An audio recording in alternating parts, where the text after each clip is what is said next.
Hello, welcome back. Today I am playing for Mother Matron. If you don't know who I am, I'm Brogger. If you know who I am, welcome back. I think I already said that. Yeah, let's play the game.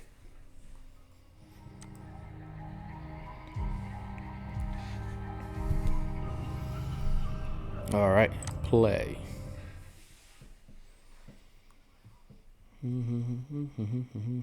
Player discretion is advised. Noted. Noted.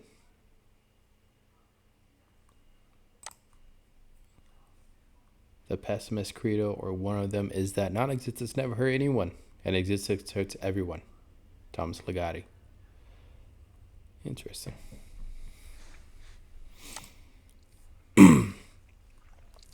My conscience swirls in an inky black river of nothing.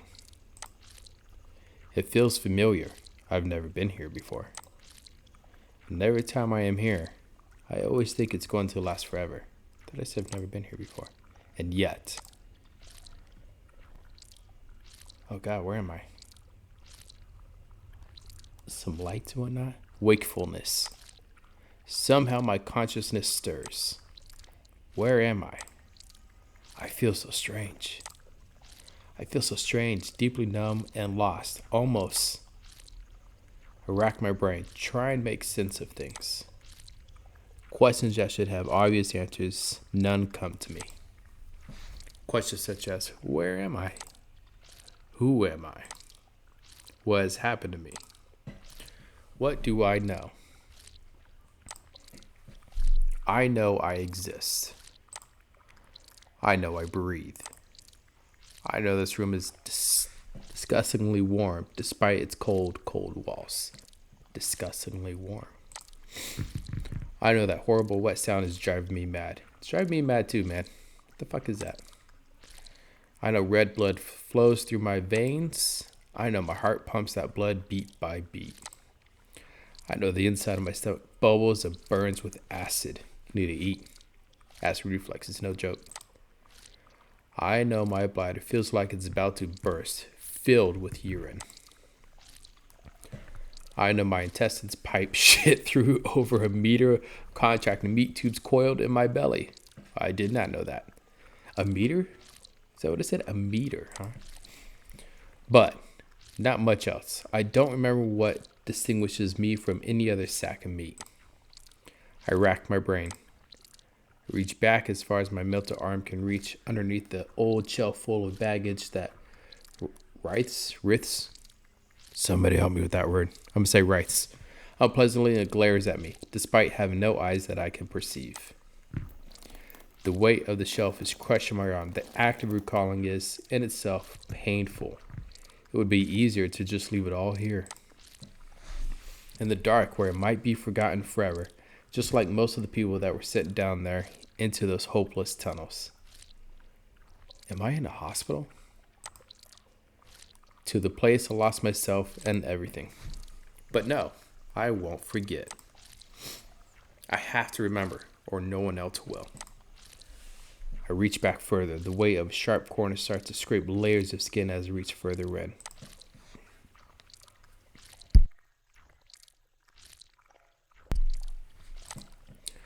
Finally, my mental hand clasps around something, a small and soft object that compressed under my fingers. I pulled my arm out from under the shelf. The sharp corners gouge my arm open. A crimson river runs rapid and splashes onto the floor. Okay. Except how? My arms never moved. I'm not even bleeding. I felt my skin shredding. I heard the sound. I can even still feel the object between my fingertips. What am I holding? Why? It was just what I was looking for. It's a memory. It's small and hovers like faint smoke in the air, but it's a start, a pathway to more. Yes, I'm starting to remember now. Lizzie, that's it.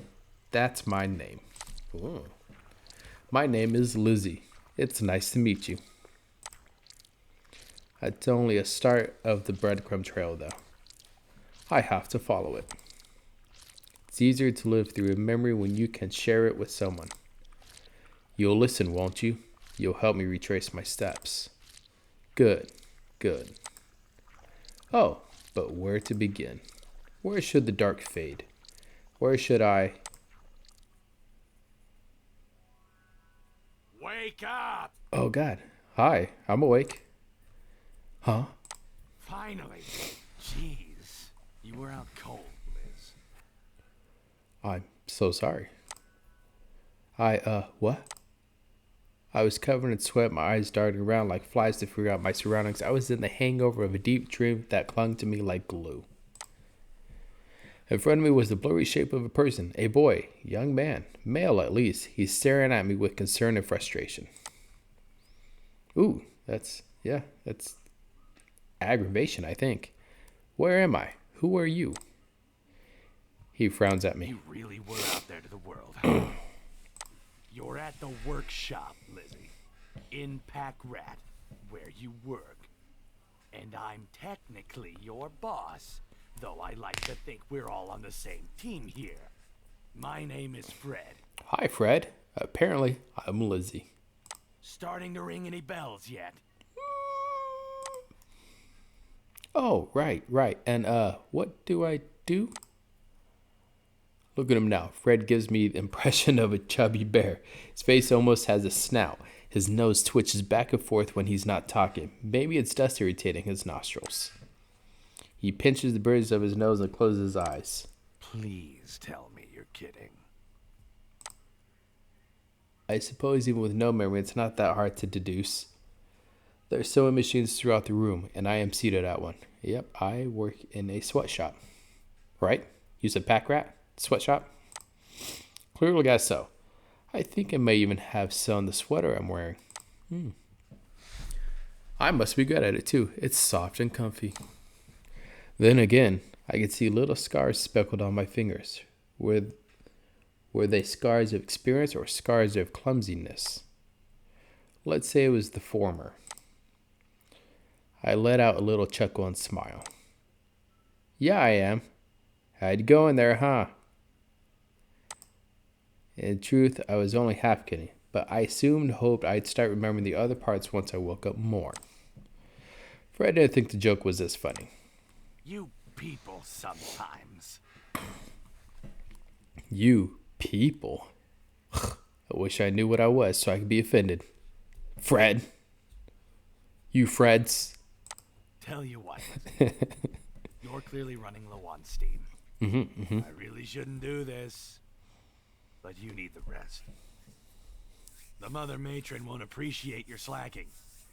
Perhaps you can make it up in the coming weeks. The Mother Matron won't appreciate it, huh? Interesting. Go home, get some sleep. Maybe stop by Spruce's clinic too. Get a checkup. You have 2 days off, max. Oh, thank you. It's very kind of you. Okay. I'll go home. Except, where was home? Wake up, me. I sat there for a moment, trying to remember where to go. Sitting, thinking, almost, maybe? Nope, guess not. Still not. Damn. Oh, God. What? Why? Lizzie! What? Go! Okay. Yeah, let me. Yes, sir. The hell did I just see? Rarely I stumble out of the workshop. I feel exhausted to my bones, aches and throbbing pain deeply seated in my flesh. Looks kind of like a face right there, doesn't it? The eyes and the mouth and whatnot. Huh. There's a dreamlike haze resting on the world around me. It feels unfamiliar. Clearly this is a place I should know. This is apparently where I work.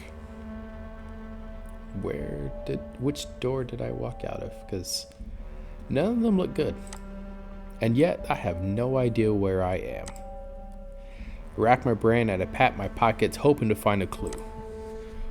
Fortunately for me, there is one, a small notebook. I open it and thumb through. Bits and pieces start to come back to me as my eyes scan the scattered diary entries, notes, and doodles. I finally find the most helpful page. Oh, good. This is the most helpful page. This is the most... Right, I remember better now. This is terrible. Friend shed, stay away. No buy. What the fuck? Tower, Matrix Plaza, Breakdown Market, Junks, Pack Rat. I can't really. Shipyard, my house. Forgot Spruce. The boss was correct. I was in Pack Rat right now. Named so because how densely filled the area is. Gotcha.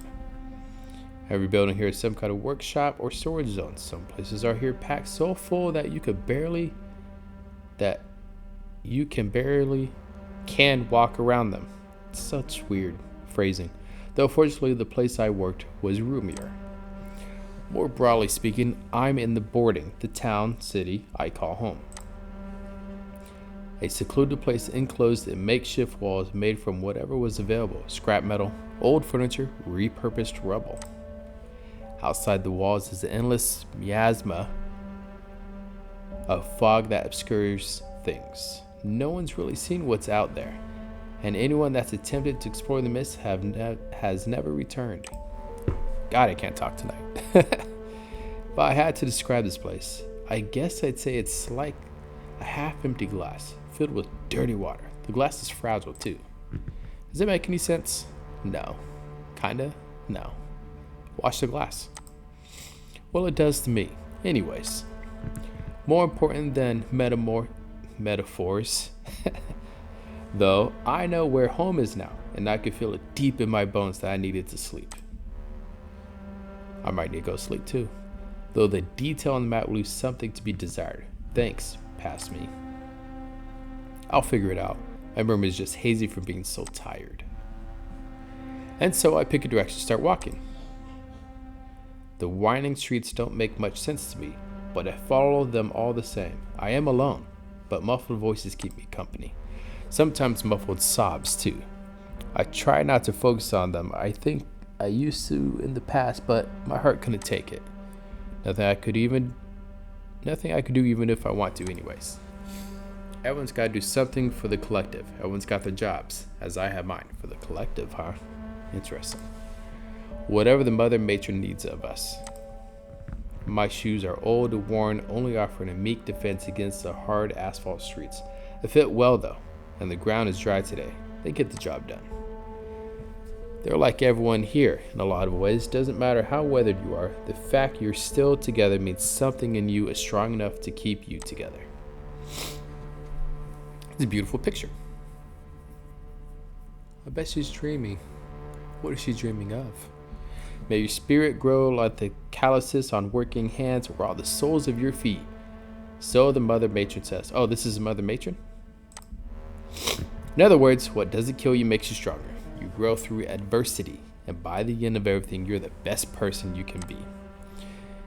Gives all the hard parts of your life a kind of silver lining. Or at least that's what I take from it. Squeak! I don't know why I squeaked, but squeak!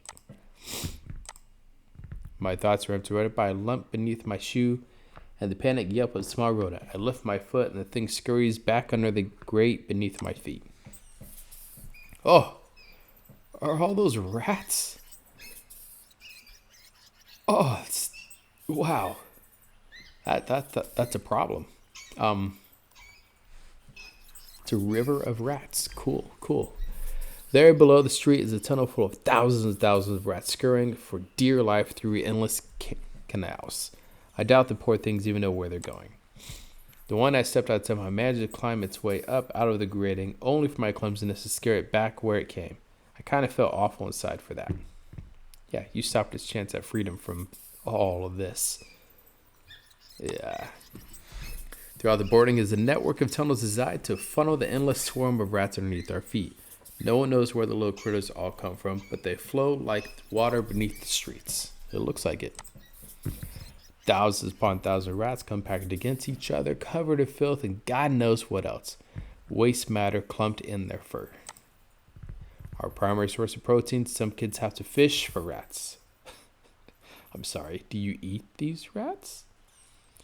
Sorted through ones that are too sick and diseased to eat, and ones healthy enough for consumption. Wow. What does rat taste like? The yield is never particularly high. And the rats never particularly taste good, unless you know how to prepare them. The one I stepped on had to have been rather spry.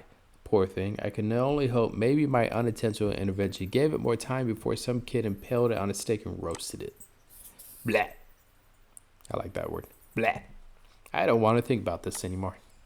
I decided to keep walking on to Spruce's clinic. Blah. Hello? Spruce? You here? Oh, that's a cute little picture. Look at that. Look at that. Healthy eating, healthy living. You just talked about how kids in the streets eat rats. Yeah, this beautiful picture about veggies and all that. Interesting. Yes, I'll be right there. Stitching someone up back here. Please, take a seat.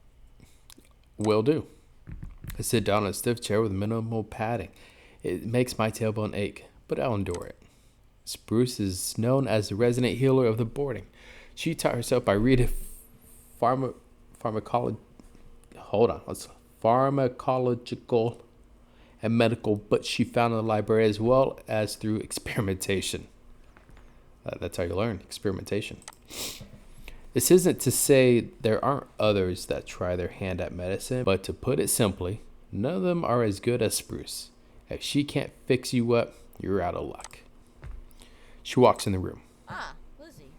Been a while. Those are some dark bags under your eyes. Working long hours? Uh-huh. Not sleeping lately? Well, it doesn't feel like it. Guess not. Heh, I passed out at work today. Fred told me I should see you. She rolls her eyes and gives a fake laugh. Ah, of course he would. You had to be sick. It can't be his fault at all, right? Jerkwad. Oh, you say jerkwad? I say jerkwad. We should be besties. Well, let's give you a checkup anyways. Follow me to the exam room. Okie dokie. Small joke, as the exam room is just across from where I am sitting. She gestures for me to sit on one of the beds, and after doing so, she does her usual routine. So I just went from something like that to possibly dirty bed. Yeah, those look like they're dirty. Okay. Checks my blood pressure, pulse, shines a light down my ears, nose, and mouth. Lightly strikes a mallet on my knee. So let's check up. Look around the room, noticing that it's gone under some renovation since I last visited. Yeah, I can only wonder what it looked like. The poster I pointed out. That's new. I'm amazed you found the time to decorate the place. It's looking good. Yeah. Oh, thanks. I squeeze in a little here and there. Usually when I have to watch someone close while they sleep. That's a creepy way of putting it. Oh, you know what I mean. Folks in recovery. At least a few people that experience seizures. Stuff like that. Anyways, I'm proud of how it's looking. Genuinely can't believe I found that poster in such nice condition. I'm happy that the phoenixes turned out too. Oh, those are phoenixes? I thought they were finches. I feel dumb. I look towards the bony fellow at the side of the room. Yeah, I saw that. What about him? Is that a real skeleton? Spruce checks my heartbeat and my lungs using a stethoscope. No, it's plastic. A patient that's plastic jumps a lot gave to me as a thank you. Trust me, if I wanted to get a real skeleton, I wouldn't have to look very hard. I don't know if that's cool or disturbing. Yeah, I don't. Well, how would you clean it so it looks just like that, though? That's not a question I should ask. Really wish I had a skull, though. Ooh, the rats. She nods and puts down the stethoscope. Everything seems good from what I can see. But that's just what I can see. Tell me how you're doing. Tired. I live in a beat-down town, it seems like. There's rats everywhere. I mean, everywhere. I'm overworked, It's all I know right now, because I don't really have any memories. Give me a second, I'll give you more. Anything odd lately? Odd sensations, pain, nausea, shortness of breath? I did have a weird vision earlier. Does that count? I'm a little sore. I think that's just from overworking. Maybe bad posture and being tired. You're being modest, Lizzie. Tell her the rest. I've also been seeing things. There you go.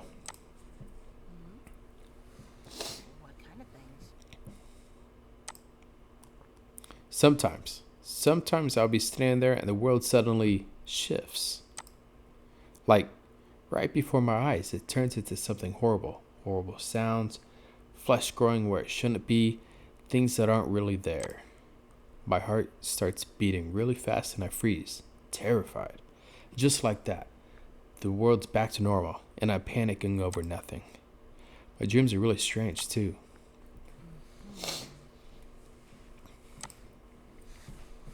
You don't believe me, do you? She shakes her head. Wasn't what she meant. I actually do believe you. Just thinking. Wish I could say this is the first time I've heard something like that, but You huh? Someone else has told you this? But spill it, Doc. well, some of the mumblers I'm taking care of now said stuff like that before they turned. Turn. Really? What'd they turn into? Come on, Doc Spruce. You could tell me. We're old friends. What'd they turn into? Yeah. Can I trust you to keep a secret? I'm only telling you because I think it's important you know. Of course you could tell me for multiple reasons. One, we're besties. We both say jerkwads. Two, this could be life-saving to me. So please, Doc, tell me. Sure. Really, Lizzie? I give you so much dialogue. That's what you give me. God. Contrary to what people think, the Crepuscule isn't the only place where mumblers are made.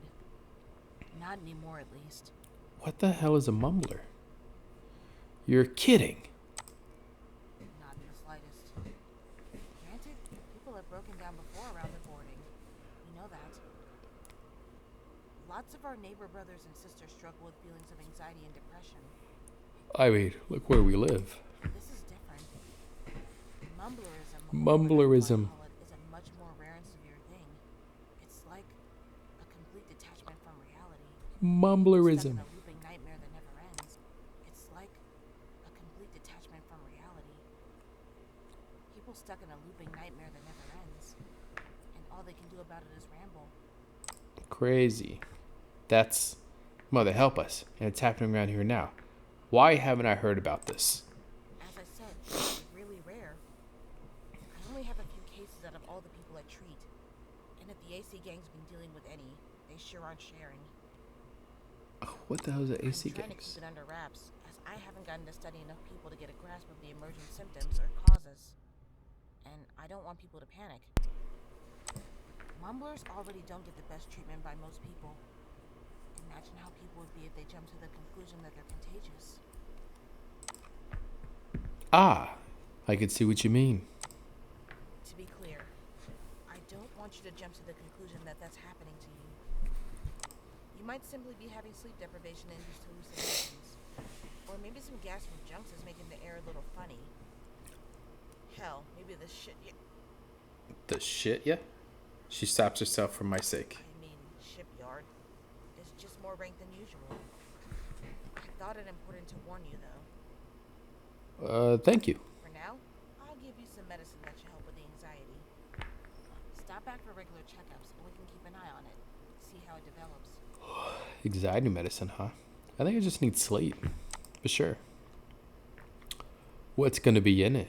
That's a valid question, Doc. What kind of drugs you giving me? It's a mixture of lavender, valerian, lemon balm, St. John's wort, and some other stuff that makes it taste good. My latest and so far most effective concoction. Or so my patients tell me. You know, all that seems pretty natural, actually. Thanks, Spruce. Anything else worrying you today? No, I don't think. I think that's it. Fred gave me some days off to go to sleep, so I'll go do that once I leave. Alright, that's good. I don't see anything else abnormal with you, so I think we're done. Oh, I'll give you some tea that you can drink that can help you fall asleep if you have trouble, just in case. What kind of tea? While I go get stuff together for you, can you run that bucket of food over there to the shack out back? To the shack out back, huh? The Mumbler Shack? Yeah. It's about lunchtime, and they need to eat. Would you mind? I get to see what a mumbler is. No, not at all. Great, thanks. There's keys hanging up by the door. Where? I don't see them. I can't see. Which door? I grabbed the bucket, which is full of some carefully assembled sandwiches wrapped in paper and bottles of water. I exited through the back door, which leads to a small yard with a small, roughly shed-sized building. Maybe slightly larger than that. Maybe. I've never liked coming back there. As ashamed as I am to say, it's always good to help the mumblers. But, I can kind of hear them from here. It's very unsettling. Just endless word salad. You try to parse what they're saying, you get these horrible vignettes of misery that you wish you could unhear. I don't think I'm educated enough to read this.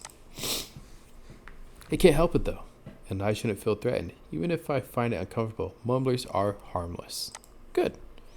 Repeat that to myself as I unlock the shack door and enter. Inside a somewhat cramped but generally well-kept bunk room. Some bodies are sleeping, others are sitting upright on the bed or standing near the corners. These actually look clean. None of them notice me. They're lost in their own nightmare loops. Gosh, poor things. Really wish I knew how to help them. These people deserve better. Most of them were hand-selected by the Mother Matron to brave the horrors of the crepuscule, a labyrinth of darkness that lies beneath our home, full of terrors that are kept at bay by locked tunnels. No one really knows why the Mother Matron sends people down there, or what they end up finding, but you can see the effects it has, at least on the ones that made it back home alive. Oh.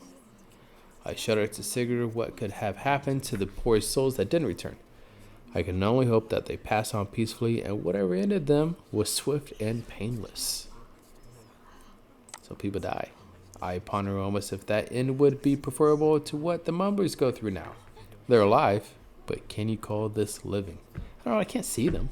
They're talking to themselves, they're fine. These ones here in Spruce's care are the lucky ones. Many don't get the help they need. Some are hurt, bullied, killed at least once. People call them wasted space, drains on our dwindling resources, mouths to feed that can't contribute anything meaningful, or so people say. But they're people. They didn't choose this to be so broken. They need help. They need love. They need love. I would want people to take care of me if I ended up like this. I don't know. Maybe that line of thinking will lead us to starve to death someday. Would my morality hold up when my body is dying from weeks of no food? Can I eat the concept of doing the right thing? What's the right thing? I would like to think, though, that it's preferable to die because of the good things you did rather than to survive because you gave up on your humanity and compassion. At least right now, I feel like that's a choice I wouldn't make. Anyways, I've been kind of standing here holding a bucket of sandwiches of water for a while. While I was lost in my thought, my arm is shouting at me to give it a break. Drop the bucket in the middle of the room. Do they come get the sandwiches water themselves? Does Spruce feed it to them later? A question I was seeking answer to another day.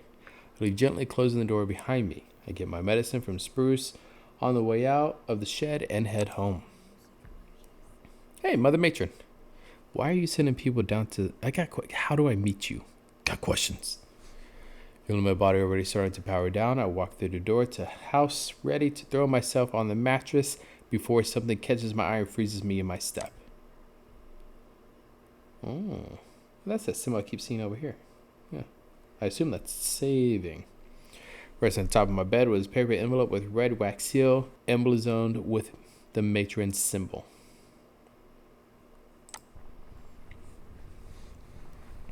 My heart sank to the bottom of a deep, dark canyon inside of me, and bile began to bubble and churn violently in my stomach.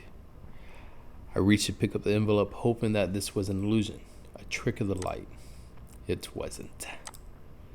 It was real. As real as can be. The letters with the red wax seal were a legend amongst kids in the boarding. They say that it's the worst, most horrible piece of paper you could ever own in your entire life. I undid the seal and removed the letter inside. I unfolded it. My eyes darted back and forth, scanning the page, read as follows. Ooh. My dear child, the very father. My Oh, dear child, the very thought of you warms me I'll so. let it read. Do I? Seeing you and your siblings grow through the years is always my special delight. Mm-hmm. I give so much of myself every day to ensure you all remain safe and secure inside these walls. Alas, I cannot do everything on my own. Teamwork. Every so Yeah. often, Teamwork's I good. must rely on my children's support to do what must be done for the collective good, even if it means sending my darlings into the jaws of danger.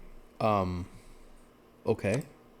This letter is to inform you that you have been personally selected to become a surveyor. This is a title of great honor, bestowed upon those that will brave the depths of the crepuscule for your Mother Matron's pride, Really? as well as the continued survival of the boarding. It's an honor. Yeah. You will be paired with 2 boys named Puffs and Rich. As soon as you receive this letter, you are to meet with them, make preparations for your journey below, and visit me at my dwelling in Mother's Tower.